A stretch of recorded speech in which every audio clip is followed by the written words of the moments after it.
आप पैसे तो कमाते हैं, पर क्या आपको पैसे को मैनेज करना आता है? पैसा कमाना हर कोई चाहता है, लेकिन पैसा संभालना, बढ़ाना और समझदारी से उपयोग करना बहुत कम लोग जानते हैं। द साइकोलॉजी ऑफ मनी किताब हमें यही सिखाती है। पैसा केवल अक्ल से नहीं, बल्कि सोच और व्यवहार से जुड़ा खेल है। लेखक मॉर्गन हाउसल ने 19 छोटे लेकिन असरदार अध्यायों में ये बताया है कि कैसे हमारी आदतें, धैर्य और फैसले हमारे आर्थिक भविष्य को बनाते या बिगाड़ते हैं। ये वीडियो केवल किताब की बातें नहीं दोहराएगा, बल्कि हर पॉइंट के जरिए ये बताएगा कि हमें क्या सीखना है और अपनी जिंदगी में क्या बदलना है। हर पॉइंट में 3 भाग होंगे।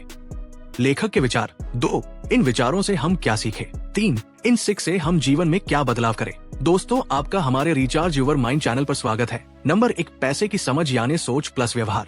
लेखक बताते हैं कि आर्थिक सफलता में IQ से ज्यादा अहम रोल हमारी सोच और भावनाओं का होता है। हम में से कई लोग निवेश, बचत और खर्च करने के फैसले तर्क से नहीं, लालच और ईर्ष्या जैसे इमोशन से करते हैं। ये किताब बताती है कि स्मार्ट होने से ज्यादा जरूरी है अनुशासित, धैर्यवान और यथार्थवादी होना। पैसा संभालने की साइकोलॉजी ये है कि आप कितनी अच्छी प्लानिंग करते हैं और भावनात्मक फैसलों से कैसे बचते हैं। इससे हमें क्या सीखना चाहिए? अमीर बनने के लिए आपको फाइनेंस एक्सपर्ट बनने की जरूरत नहीं है, बस अपनी आदतों और व्यवहार को सही दिशा में बदलना जरूरी है। भावनाओं से नहीं, सोच समझ से पैसे से जुड़ा फैसला करें। जीवन में क्या बदलाव करना चाहिए? 1, रोज अपने खर्चों पर नजर रखें। 2, लालच में आकर निवेश न करें। 3, बड़ा डिसीजन लेने से पहले 24 घंटे का गैप लें। 4, दूसरों की लाइफ से तुलना करना बंद करें। 5, हर महीने कुछ न कुछ सेविंग जरूर करें। नंबर 2, कंपाउंडिंग का जादू। मॉर्गन बताते हैं कि पैसा कमाने से ज्यादा जरूरी है उसे समय देना, ताकि वो खुद पैसा कमाए। उन्होंने वॉरेन बफेट का उदाहरण दिया कि उन्होंने अपनी दौलत का 90% हिस्सा 65 की उम्र के बाद कमाया, सिर्फ कंपाउंडिंग की ताकत से। छोटी छोटी सेविंग और निवेश अगर लंबे समय तक चलते रहें तो वो करोड़ों में बदल सकते हैं। इसीलिए समय आपके पैसे का सबसे बड़ा दोस्त है। इससे हमें क्या सीखना चाहिए? जल्दी अमीर बनने की सोच छोड़ो और लंबी रेस का घोड़ा बनो। कंपाउंड इंटरेस्ट धीरे चलता है, लेकिन गहरा असर करता है। निवेश को समय दो, वो चमत्कार करेगा। जीवन में क्या बदलाव करना चाहिए? 1, जल्दी शुरू करो, भले थोड़ा ही क्यों न हो। 2, हर महीने SIP या FD जैसे निवेश करो। 3, निवेश को बीच में ना तोड़ो। 4, कंपाउंड के मैजिक को समझो, समय जितना लंबा, फायदा उतना बड़ा। 5, खर्च करने से पहले सेविंग की आदत डालो। नंबर 3, पैसे का मतलब सबके लिए अलग है। लेखक कहते हैं कि हर व्यक्ति की पैसे को देखने की सोच अलग होती है, क्योंकि उसका अनुभव, बचपन की परवरिश और आर्थिक माहौल अलग होता है। कोई पैसा सुरक्षा के लिए कमाता है, कोई सम्मान के लिए, तो कोई स्वतंत्रता के लिए। इसलिए जब लोग आपको सलाह देते हैं तो वो अपने अनुभव से बोलते हैं, आपके नहीं। जरूरी है कि आप अपनी सोच और जरूरतों के अनुसार निर्णय लें। इससे हमें क्या सीखना चाहिए? पैसे को लेकर कोई एक सही तरीका नहीं है। जरूरी है कि आप खुद को जानें और अपनी प्राथमिकताओं के अनुसार वित्तीय फैसले लें। जीवन में क्या बदलाव करना चाहिए? खुद की आर्थिक प्राथमिकताओं को पहचानें। 2, दूसरे की सलाह को अपने हिसाब से फिल्टर करें। 3, तुलना करके पैसे के फैसले न लें। 4, निवेश करते वक्त खुद से पूछें, मैं ये क्यों कर रहा हूँ। 5, अपने फाइनेंशियल गोल्स को हर साल रिव्यू करें। नंबर 4, धैर्य यानी सबसे बड़ी संपत्ति। किताब में बताया गया है कि लोग जल्दी अमीर बनना चाहते हैं, इसलिए रिस्क उठाते हैं या गलत फैसले करते हैं, लेकिन असली खेल पेशेंस का है। अगर आप समय के साथ टिके रहते हैं तो छोटे छोटे कदम भी आपको बहुत आगे ले जा सकते हैं। धैर्य के साथ लिया गया सही निर्णय भविष्य में भारी फायदे दे सकता है। इससे हमें क्या सीखना चाहिए? शॉर्टकट्स की बजाय लॉन्ग टर्म विजन रखो। फाइनेंशियल सफलता दौड़ नहीं, एक मैराथन है। जितना धैर्य रखोगे उतना मजबूत भविष्य बनेगा। जीवन में क्या बदलाव करना चाहिए?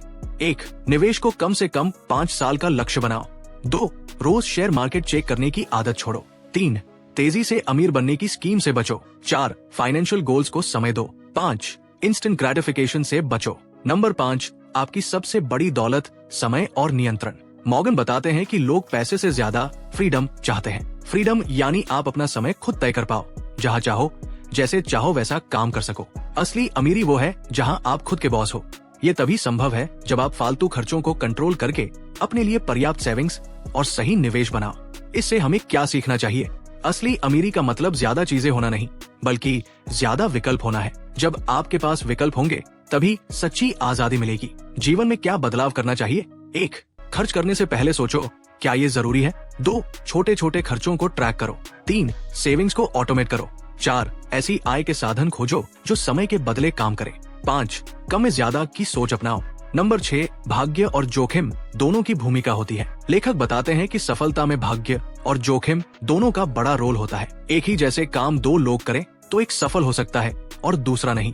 इसलिए किसी की सफलता को देखकर उसकी नकल करना हमेशा सही नहीं होता। अपनी परिस्थिति, समय और रिस्क प्रोफाइल को देखकर ही निर्णय ले। इससे हमें क्या सीखना चाहिए? हर सफलता की कहानी में कुछ ऐसा होता है जो आपकी नजर से छिपा होता है, भाग्य। इसलिए दूसरों की कॉपी करने की बजाय अपनी रणनीति बनाएं। जीवन में क्या बदलाव करना चाहिए? दूसरों की सफलता से प्रेरणा ले, नकल नहीं। 2, अपने रिस्क लेने की क्षमता को पहचाने। 3, कभी भी पूरे पैसे एक जगह न लगाएं। 4, हर प्लान में वर्स्ट केस सिनारियो सोचें। 5, ओवर कॉन्फिडेंस से बचें। नंबर 7, बचाना कमाना। किताब में एक गहरी बात कही गई है, आप कितना कमाते हो ये उतना मायने नहीं रखता जितना ये कि आप कितना बचाते हो। बहुत से लोग बड़ी सैलरी लेकर भी पैसे की तंगी में रहते हैं क्योंकि उनकी लाइफस्टाइल बड़ी होती जाती है। असली दौलत वही है जो बचती है, न कि जो दिखती है। इससे हमें क्या सीखना चाहिए? सिंपल लाइफस्टाइल रखें। ज्यादा कमाने से पहले ज्यादा बचाने की आदत डालें। दौलत वो नहीं जो आप दिखाते हो, वो है जो आप बचाते हो। जीवन में क्या बदलाव करना चाहिए? अपनी जरूरत और चाहत में फर्क करें। 2, हर महीने एक सेविंग % तय करें और उसे पहले निकालें। 3, बोनस या एक्स्ट्रा इनकम को सेविंग में डालें। 4, दिखावे की बजाय सुरक्षा को प्राथमिकता दें। 5, लाइफस्टाइल इन्फ्लेशन से बचें। इस किताब की हर बात हमें यही सिखाती है कि पैसा केवल अंकों का खेल नहीं है, ये हमारे सोच, आदत और धैर्य से जुड़ा खेल है। अगर हम अपनी आदतों और सोच को थोड़ा थोड़ा बदलें तो हमारा आर्थिक भविष्य पूरी तरह बदल सकता है। उम्मीद है कि इस वीडियो से आपको वो सीख मिली होगी जो सिर्फ किताब पढ़ने से नहीं बल्कि उसे समझकर अपनाने से मिलती है। अगर आपको ये स्क्रिप्ट पसंद आई हो तो कमेंट में बताएं आप किस बात को सबसे पहले अपनी जिंदगी में अपनाने वाले हैं। हमारे रिचार्ज यूवर माइंड चैनल को सब्सक्राइब करें और वीडियो को लाइक कीजिए। आपका धन्यवाद।